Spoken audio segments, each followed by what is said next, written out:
কাউকে বাধ্য করতে চাইলে তার নাম ধরে এই আয়াতটি 11 বার পাঠ করুন, সে আপনার কথা শুনতে বাধ্য হয়ে যাবে ইনশাল্লাহ। কিন্তু এটি কোনো খারাপ কাজে ব্যবহার করা যাবে না।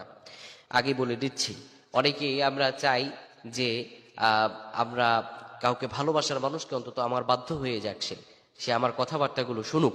তো আমরা অনেকেই আমাদের বিভিন্নভাবে মনের আশা আক্ষেপ থাকে।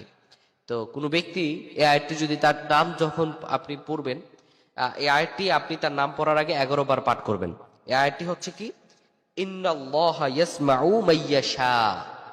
এই আমলটি আপনি করবেন, কিন্তু এখানে কথা হচ্ছে এটা হারাম কাজে ব্যবহার করা যাবে না।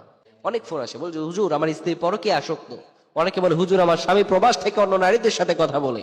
সংসার ভেঙে যায়, সংসার টিকে না, অনেকের নষ্ট হয়ে যায়।